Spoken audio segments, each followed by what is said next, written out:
Hey folks, this is Alex-Deacon, and this is something that we recorded after this podcast, but it took so long. I think it was a 35-minute podcast. But it was important. It was about frequently asked questions about property management.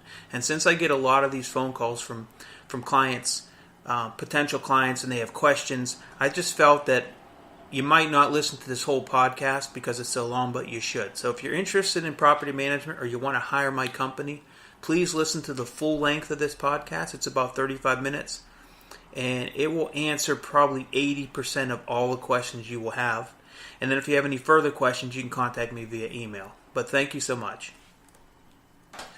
Welcome back to Real Estate Investing with Alex-Deacon, the Property Management Series. Alex, we're here to talk about Mace Property Management again. And yes, we are, Adam. And the wonderful things that you guys do with property management. That's correct. I get a lot of frequently asked questions, and we discussed before in another podcast where I'm constantly answering the same questions over and over. So it's just, I think it's easier for me and the average, real estate investor who wants to find out about my company, Mace Property Management, or just property management in general. Instead of asking me, they can just go and listen to, an hour's worth of podcasts on the subject. So this is like kind of my way of being lazy, so I don't have to do this 10 times a week. But it's also actually easier for the client because they can just go on and listen to it at 2 in the morning or 9 at night, whenever they want. And right.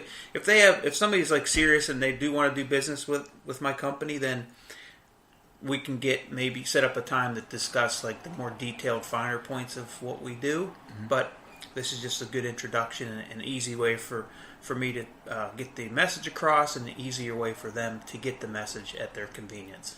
I like that. And if you haven't listened to any of Alex's episodes before on property management, look up Alex-Deacon's Property Management Series on Spreaker, on Apple Podcasts, I believe it's called now, on Google Play Podcasts. Type in Deacon Hoover Real Estate or DHRE into any podcasting service. You should be able to find the programming that way. But today, we're covering the frequently asked questions. So, Alex, let me start off with a very general question. Softballing you here. Is your property management team licensed? Yeah, absolutely we are. We are licensed. So that's an important question. I'm gonna let you know of like the important questions to ask, because the average client or potential client, I get some silly questions asked me. I say, what, that's really not an important question. It's important, but you're not going to base your decision on who to hire on that question.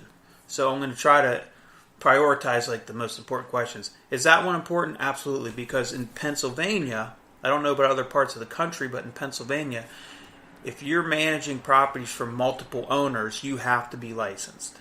And we've been licensed since 2002. That means we went to the Pennsylvania Real Estate Commission. They approved our license. We have an official office. We have a broker of record. And we do everything in accordance of the Pennsylvania Real Estate Commission, how they want our files in order, how we want our security deposits, accounted for, all that good stuff. So yes, we are licensed. And that's actually different state by state. I do believe so. Wow, I didn't know that. Yeah. And the reason why I joked, and I apologize for my ignorance, because I joked when I said that because I thought that was like, of course you have to be licensed, But that was a good question. So you've been in business since 2002. Alex, how many properties, do you manage? And not just properties, but like properties, units, when we're going down that rabbit hole. Just ballpark right now, because it fluctuates. The number goes up every year just a little bit as far as how many units. But we manage probably about 700 units, and we probably have around, say, 200 different owners.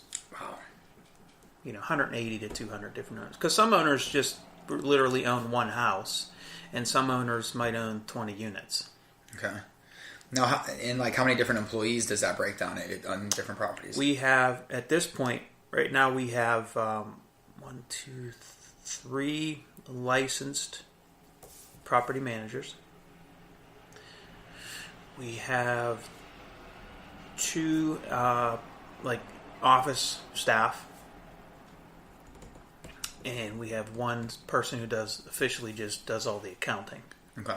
Yeah, so I guess about 6, but we have like little like sub staffs, I should say. Like we have like our property manager is one of the property managers has a small portfolio, but he manages, but he also runs our repair division, so he's responsible for that, and we'll go into that later. Okay. So you do. I mean, what types of properties do you manage? Mainly single family. And this is scattered site, right? So scattered site means it's not just 600 units in one area, like literally one block under one roof. Nothing like that. The biggest one we manage, I think we manage like a 15 unit. So that's, under one roof. And then most of our stuff is spread out all over Pittsburgh and the surrounding areas.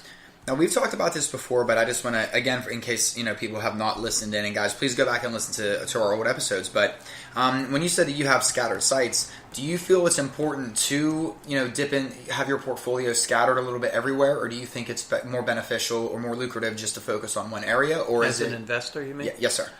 As an investor, is it just personal I guess it's twofold, right? I like to have them all in one area that is super appreciating, right? Mm-hmm. But that's not reality. But yeah, I'd rather have, for logistically speaking and for the ease of management, they're so much easier if you have your entire portfolio in one area, right? But like my own portfolio, I own properties all over because I just buy the deals when they come. When they expose themselves to me, and if that's a good deal, I'm going to buy it. You're a deal seeker. Yeah. So but I also do know the value of having them all in one area. Like if I found a property deal that's close to where I live or where I work here, then I'm probably going to pay a little bit more money for that, knowing that I could probably manage it a little more efficiently, and I can just watch the property more often, and it's just closer, right? So I can afford to pay a little bit more. If it's in an area that's far from my office and maybe I don't have the resources that I do close to the office, then I might consider buying it, but I might want a little bit better price on it. Gotcha. Let me see. So with that, what are your management fees on different properties? Management fees can vary between 6%, that's of the gross monthly rent, as high as 12%. And the reason there's a range is because we have some owners that they own a house that's worth $400,000 that we rent for $2,500 a month. So if we're renting a house for $2,500 a month, you're usually getting a pretty good clientele in there, right? And it's usually, as far as management's concerned, it's usually easier to manage something like that. So I just don't feel it's fair to charge an owner 9 or 10% to manage one house that's in a good area that we're getting really good clientele. So that's why it might be as low as 6%. On the flip side of that, if you have 4 units, so say you have a duplex over here and then a duplex across the city, and they're renting for $700 each unit, we're probably going to charge 9 or 10% for those. Because to be honest with you, to manage that one duplex in one area versus managing that one house at 6%, I'd rather manage 100 houses that are renting for $2,500 a month. I make just as much money and we work less. Right. We deal with less issues. Less riffraff. Yeah, so that's why the management fees vary from 6 to 12%, and it also depends on how many units you have. If you have that scenario where you have 2 duplexes, one over here and one on the other side of the city, if you have 30 of those, then maybe that management fee can come down to 8%. Instead of 9 to 10%, it can be 8 to 9% because you have the volume. Right, okay. Gotcha. So now, so let me go back to, that's the first question I get, usually, right? The first question I get is, what do you guys do? I'm like, okay, do you have a few hours? What we do? Not even a few hours. Do you have a few days, maybe weeks? Yeah. You want to walk around with me and my staff for a few weeks? But what do you guys do? That's one question. The other one we get is, what do you guys charge? What is your management fee? And that's not the first question you want to ask. I mean, it's important, but like how Like, how experienced? Here's a question you should ask: how experienced are you in the property management field? Do you invest in real estate yourself, Alex? How experienced is your staff? What is your vacancy rate? Maybe some references that they can call. Okay. That's important, because if you're talking about making a decision on management between hiring a company that's 8% and one that's 10%, you're talking about 2 percentage points, right? Mm-hmm.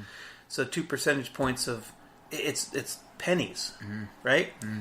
What happens if you hire the company? And I'm not saying the one that charges more is better, but what I'm saying is if you hire a company that charges a certain fee, but their performance is lacking, right. Like they don't have good communication skills with the tenant, their vacancy rates are higher, they charge you a bunch of other fees that you don't see, then you're actually losing money.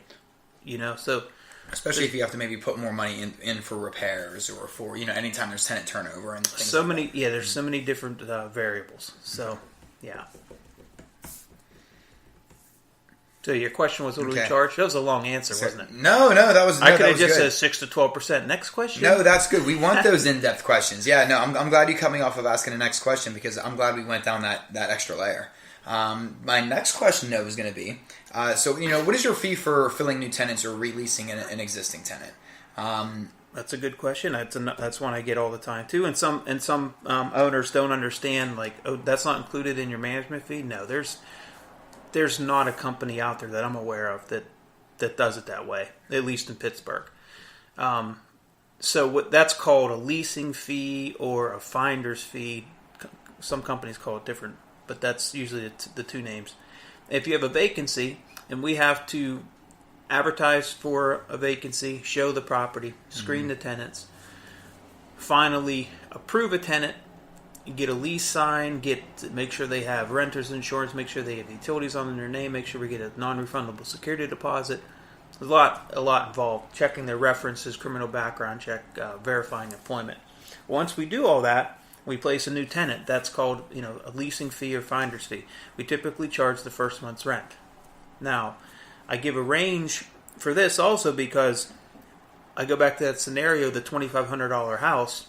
We're not going to charge somebody $2,500 to put a tenant in. It's just ridiculous. It's way too high. But if you have a $700 or $800 unit, even maybe a $900 unit, we're going to charge you the first month's rent. Okay, so that's our fee to find a tenant, place a tenant. Some of our owners want to place their own tenants. Sometimes it works, sometimes it doesn't, because they don't screen them like we do, or they overpromise, and then we get caught on under delivering because we don't know what they promised, because we got to pick up where they left off. Right. So we're not on the same page. But most companies are charging what we charge, but some of them are charging a full month's rent regardless of how much it is. We reduce that finder's fee as the rent goes up. So it could be low as, let's say, 50 or 60 or 70% of the first month's rent, depending on how much the rent is. That's called your finder's fee. Those two fees are the largest fees for a landlord. That's the management fee, and then your vacancies. If your vacancies are high, your finder's fees will be high. Okay. Now, with this, do you have any hidden fees, like for repairs, marketing, account setup, anything along those lines? We have a few other fees. We have a technology fee. It's $3 per door. Okay. So if you have a 3-unit, then we're going to charge you $9 a month. What that fee does is it covers our costs for our property accounting software. The software we use is called PropertyWare. And this allows, it costs us per door. Every door we have, we put on, we have to pay an additional, fee. So it allows the tenant to have 24-hour access to their own portal, so they can pay online, they can do things like that. They can change their contact information in the system. We won't even have to know about it. The other thing is for the owner can go in there at any time and pull up reports. They can give their portal password to their accountant. Their accountant can go in there and pull up reports and do all their taxes. They don't even have to be involved at all. The owners can go in there and pull any repair invoices, like they might want to check on something that we did and say, well, wonder what they did for this $800, and they can pull a repair invoice. So they have access through their secured portal, and that's a monthly fee comes out per door. And then the other fee that we charge is called a lease renewal fee. So every time we're able to get a tenant to renew their lease for 1 year, and if we can get a rent increase, that's great too. But every time we renew a lease, it's a $100 lease renewal fee. So I know some companies charge, I've seen as high as a half a month's rent. So if your rent was $700, that company would charge every year $350 to renew a lease. Wow. Which again, I think is crazy high. Now, the PropertyWare program that you spoke of, is that something that every property management company uses, or is that anybody who's I tell you what, I've seen some in Pittsburgh that don't use them. They're still on pencil and paper. That's exactly why I brought it up. We've seen some of those. I mean, they're dinosaurs. They're few and far between. But okay. Some companies might use QuickBooks. We use a industry specific software, and it's called PropertyWare.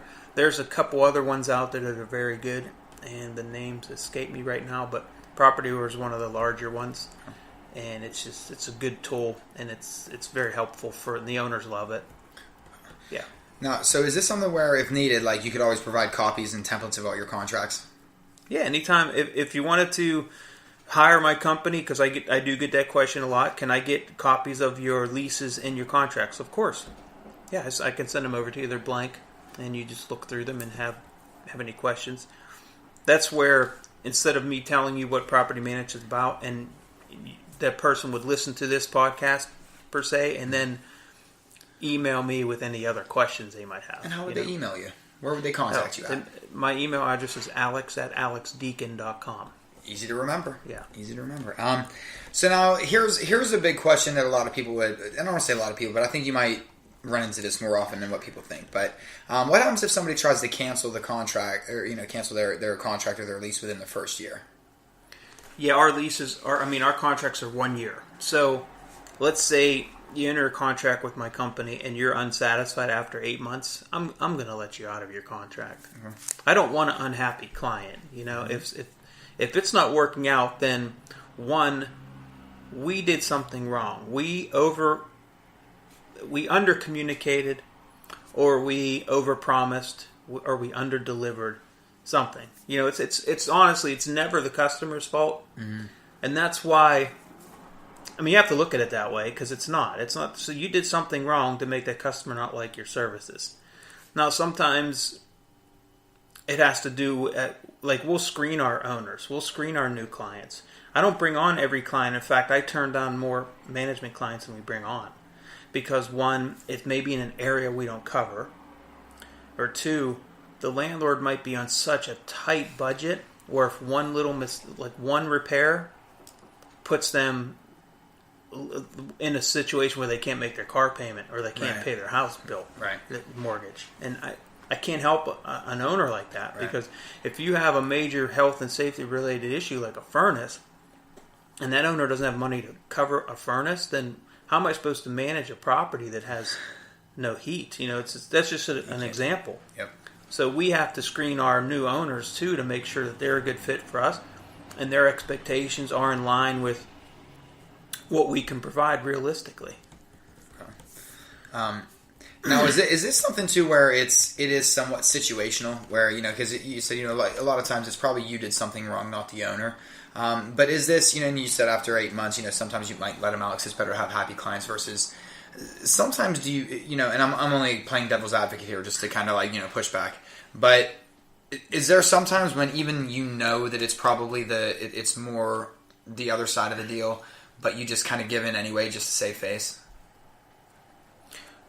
Well, you know what? I don't deal with the property management side every day.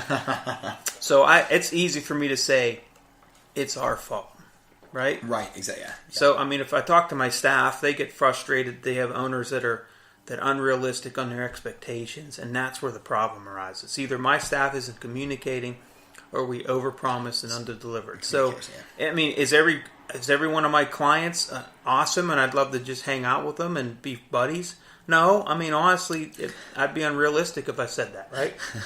But as a business owner, when you have an unhappy customer, a lot of times it's something you did wrong. Right. Or something you didn't do right. Yeah, absolutely. Absolutely. Let me see. So what types of payments do you accept? I mean, and what would you advise that people take? Yeah, from our tenants, we can accept, they can, of course, send in a check. They can send in money orders. We don't accept cash because there's no way. First of all, it's easy. Cash can disappear, and two, there's no paper trail. Well, I paid my rent. No, you didn't. I mean, because we don't accept cash. So where's your canceled check, or where? You know what I mean? So we can accept check, and we also can accept. They can pay online, so they can literally go onto their portal and pay right from their checking account.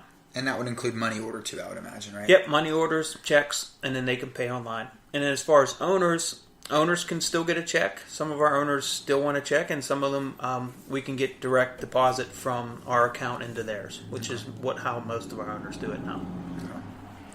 Let me see. So now when it comes down to, so we got payments covered, we got different things with the contract covered. So what about property inspections? I mean, do you perform them personally, or? Do we perform property inspections? Yes, they have to be. It would be something that you would have to request as an owner. Okay, so if you want us to do biannual inspections or annual inspections, we do those. It's an additional charge. We have to pay someone to go out there, meet with the tenant, and maybe take some notes about what the property condition is. We just find it sometimes it's intrusive and it can be counterproductive, because what can happen is you do these inspections and let's say the tenant is completely filthy, right? It happens. There's nothing I can do about that. I can't tell the owner, well, I'm going to tell the owner they're filthy, and then the owner's going to say, well, what are you going to do about it? And I'm like, there's nothing I can do about it legally. I can't. I mean, right. When they leave, it has to be clean the way we gave it to them. And when you do these inspections, sometimes it can be counterproductive because then the tenant's just nitpicking. Okay. They're usually, when they're there and you're there at the site, they are usually finding fault in anything they can think of. Yep. And it causes... They're there looking for trouble. Sometimes it just causes more work than it's worth. Yep. So, it's... But we can do them. It's an additional fee. It's not much, but we have to, cover our costs. Now, we kind of touched upon something earlier, but let's get back to security deposits. How do you really handle the security deposits? So, well, the way they have to be handled in PA, Pennsylvania, is all the deposits have to be held in a separate escrow account. So we have like 3 different accounts. We have our Mace operating account. We have our Mace owner's account. That's where all the rent monies and everything goes into that. And that's where all the monies get dispersed to plumbers and to trash bills and to electric bills and water bills. And then we have a third account, which is our escrow account for security deposits. Okay. So each one of our tenants has their own account, and they don't have access to it, but they have their own account, and it's interest bearing. So meaning that whatever the interest is, it's so minute, but you have to have it in an interest bearing account. So yeah, every deposit is held in a separate bank account at our specific bank, and it's collecting interest. Okay, let me see. Now, so we talked about turnover a little bit too, vacancies and things of that nature, and why it's important to keep a tenant inside. Keep tenants filled up inside the owners' units. So, let me ask this question: when somebody does leaves, what's the average cost of a repair bill after people move out? Basically, just to make the unit or the home or the whatever, to make it rent ready. Got it. There's a question I can never answer with. There's no solid answer. Right? Yep, and I get that question too. So here's an example why I can't answer that. What is the average cost of a repair bill? To make the property rent ready. What's the average cost to make a property rent ready? Sometimes it's as little as $250, and that's just. I mean, every once in a while it's like zero. Every once in a while you'll get a tenant just leaves it cleaner than when they got it. They were on a mission. But, typically just to have a minimum, to have a place cleaned and maybe have the windows cleaned and maybe the carpets, little things like that might be $250. Okay? Now, if a tenant moves out and they moved out and the place is spotless when they moved in, then it should be pretty close to spotless when they moved out. Now, if they move out after a year, it should be damn near spotless, right? If they've been there 5 or 6 years and you, the owner, have to expect to probably have to maybe replace a carpet in one room or paint the hallways, or there's going to be some normal wear and tear. Now, on the flip side of that, the worst case scenario is, like, I own properties of my own, and I know that when that tenant moves out, they've been there forever, and maybe I inherited them. So the kitchen's old, the bathroom's old, the carpet's old.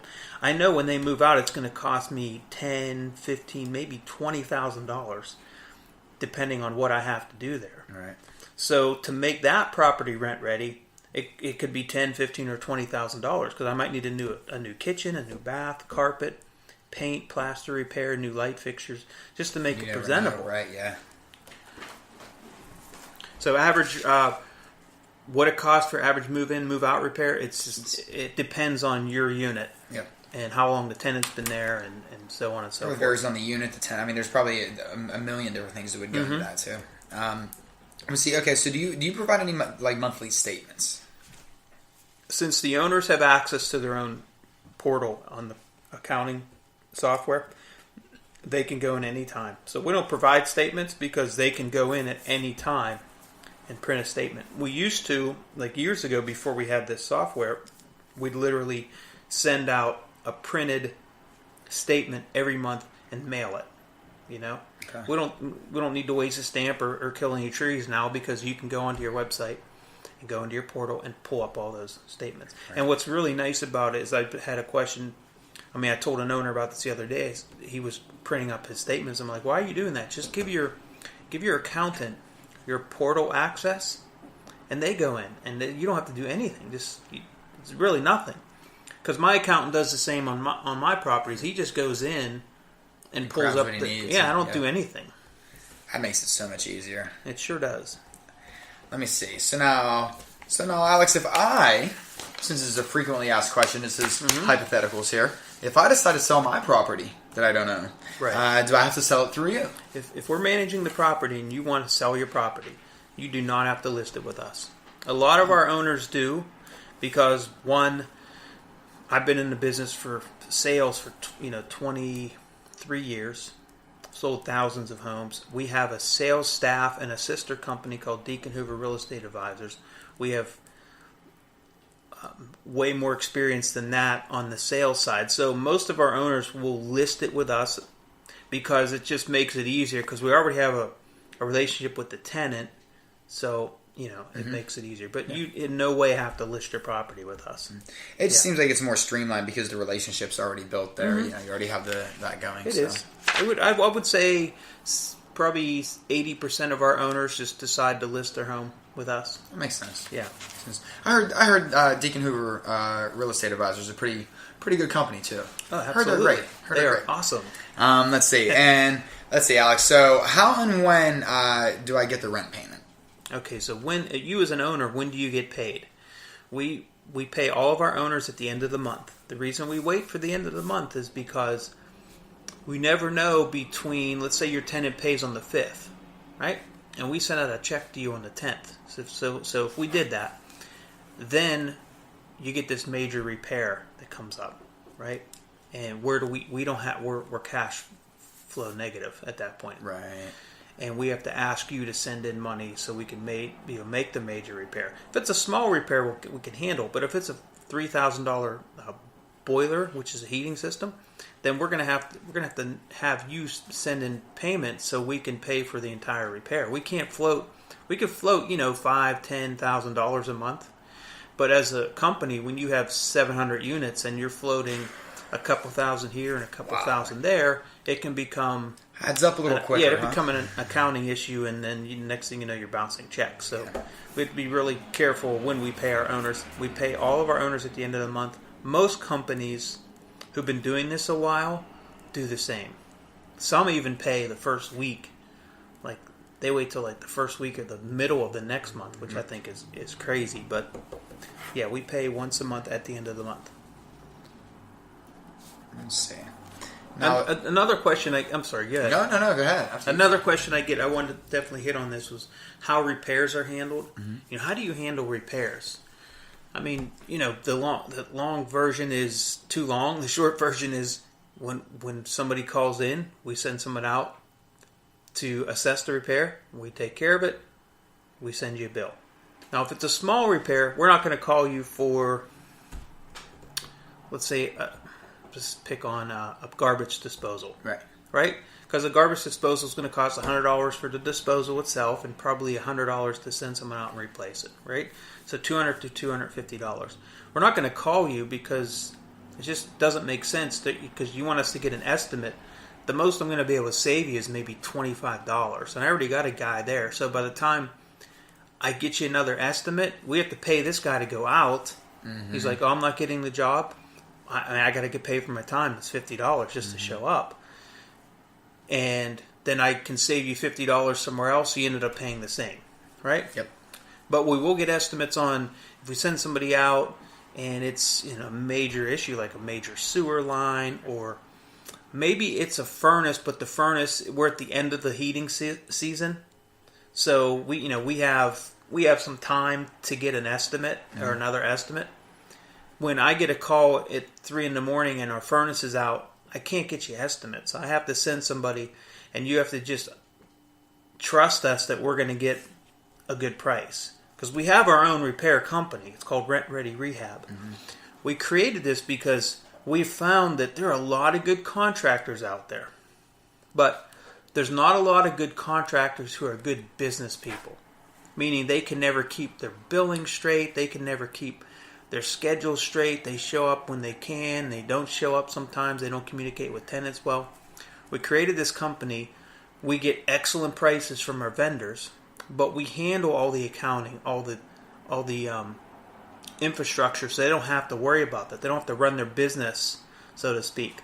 So yes, that's a for-profit company, but at the end of the day, our contractors come back to us. They know that they're going to get repeat work. Mm-hmm.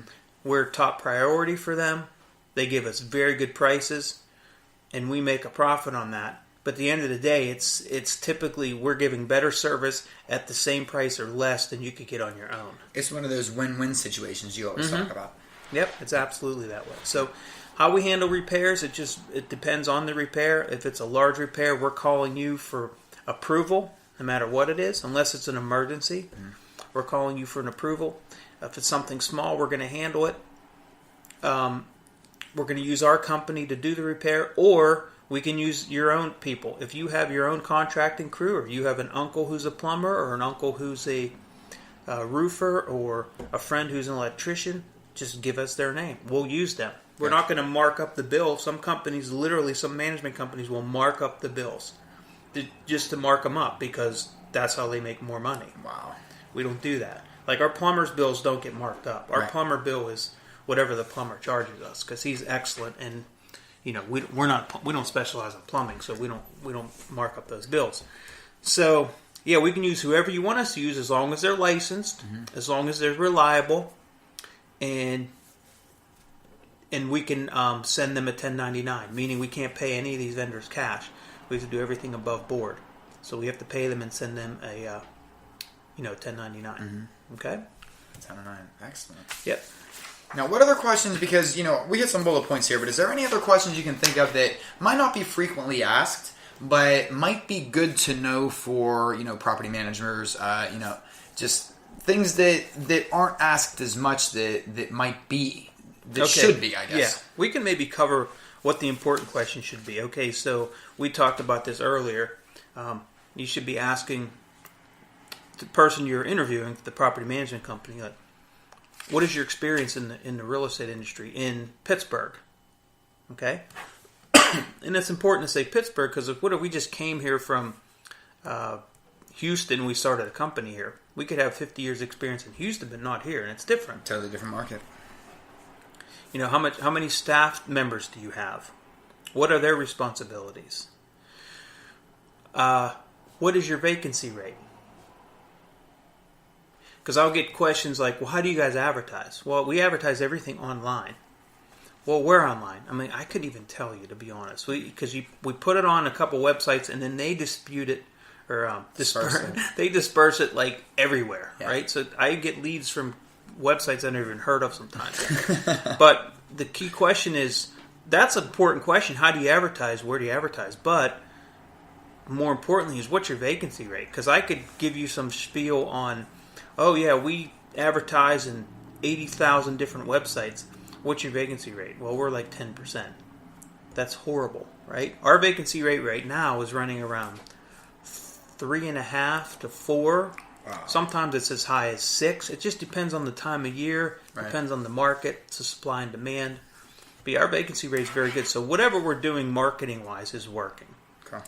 So now, what's a good vacancy rate? Just like, I know you said 10 seemed a little high. It depends on the building. Okay. Yeah, like I have some buildings that 10% is probably the norm. Okay. And I have some other buildings that I'm running at 1% and I have for 25 years. But our vacancy rate over 650 to 700 units is, I would say, if we averaged it between a good vacancy rate year and a bad, we're probably around 5%. That's good. Okay. So other questions you should ask is, your knowledge in the industry. What is your vacancy rate? Just important questions too, that sometimes it's not even a question. It's just listening to what the person on the other line is saying. So then that works two ways. I'll listen to the owner explain to me what, how long they've been in the business, so I can get to know what their experience level is, because that makes a big impact. Right. And questions, I'll listen and hear what are their expectations, because that's how I know if I'm going to be able to satisfy them. Right. Because their expectations, I've been doing the real estate investment side of things since '93, right? So I know what realistic expectations are, because I buy and sell real estate every month for myself. So I know that. And if I hear in their voice that their expectations are just way beyond what I can provide, right, and they're not willing to bend on that because somebody told them, maybe whoever sold them the property sold them on these higher expectations, then I can't help you. So I guess for me, as a property management company owner, I listen. And on the flip side of that, you as the property management potential client should also listen and ask maybe some questions that don't have to do with property management, but maybe have to do with investing in real estate. Because it's not all about X's and O's, it's about everything in between that can tell you as an owner, is this a good fit for me? Does this management company know what they're doing? So be a good listener and ask the right questions too. And you mean listen? We should listen to one another? It's an amazing thing. Yeah, that listening thing is important. But this was quite long. This was long. We're about 25 minutes or so. About 40 minutes, but I think this was very informational though. No, we did 40 very minutes? Informative. Yes, sir.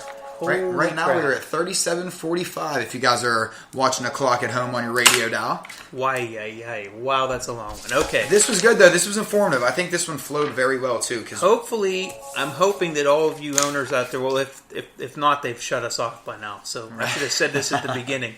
But, hopefully you listen to this, because it is important. Even if you don't choose to pick my property management company, this should help you in maybe running your own management, or this should help you in preparing to interview other management companies. Whatever the case may be, it will be helpful. So it's probably a good 38 minutes spent just listening to it, maybe in your car as you're going to work or something like that. Or just late at night when you're looking over some properties. And this is going to be a good listen. This is definitely going to be a good listen. So thank you, Adam. Thank you, good sir. I appreciate your time on this, and I'm sure everybody at home appreciates your time. Guys, if you did enjoy this, if you appreciated this, if you learned something, we have a ton of episodes. Go to dhrea.com. Go to our learning tab. You'll find all of Alex Deacon's property management series on there. You also find real estate investing with Alex Deacon. There's a whole ton of other different stuff on topics on there. And we actually have a third podcast on there called The Realtor Nation with Ian Hoover, where he sits down and interviews other like-minded investors, real estate professionals, and it's really, really great conversations. So, guys, check us out. Search for us on all of your podcasting platforms. Look for us on social medias, Facebook, Twitter, LinkedIn. We are all over the place. Search Deacon Hoover or DHRE, and you will find us. For Alex, for everyone else here, I am Adam. Thank you so very much. We'll see you next time.